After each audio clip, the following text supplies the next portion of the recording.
早兩日咧，我又出咗段片咧，就我講錯咗少少嘢，因為我一路錄音嗰陣時咧，我就一路幫另外一個客人做緊一個風水盤啦。我幫佢做緊一個咧叫做新山月向嘅，咁啊變咗咧，我就將巽位咧就講咗一個七字喺度啊，七赤啊。咁其實我哋年星盤咧，2026年嘅年星盤咧，巽方係唔係行緊七星嘅，所以如果你哋睇咗早兩日嗰段片咧，咁啊唔好意思啦，因為我真係講錯咗啊。咁啊，其實嗰段片我已經即刻刪翻噶啦。咁啊，但係我都擔心有啲朋友咧睇咗段片之後咧，就喺度笑我講錯嘢啦嚇。其實真係錯即係錯噶啦，我都唔解釋咁多啦，我都係真係錯咗。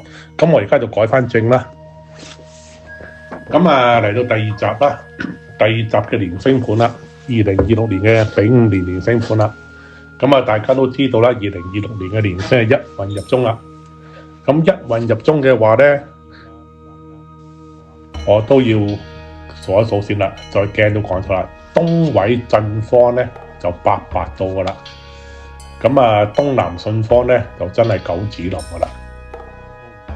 咁啊即係東方咧震位咧就有粒八白星啦，東南方就有粒九紫星啦。咁啊一運嚟講咧，喺我嘅門派咧就係8係更衰嘅星，9只不過係衰嘅啫。一粒更衰，一粒衰，即係直接啲講，唔使理佢噶啦，唔好喐佢啊！因為身旺為吉，衰死更凶啊！8同埋9，一衰一更衰。咁啊，山管人丁，水管財，向後一方以財論。咁即係講到明啦，無論佢係屬於山星，或者屬於係坐星，都係唔好噶啦。背山一方論人丁，人丁就即係健康啦，即係8同9，就算你係見山見水，都係衰同埋更衰噶啦。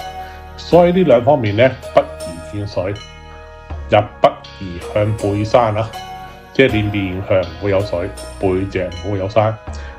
喺今年2026年丙午年一運嚟講咧，呢兩個方位咧，你向同埋坐都唔係好適合噶啦，尤其是8添啊，更加唔適合，或者東方啦，更加唔適合啦。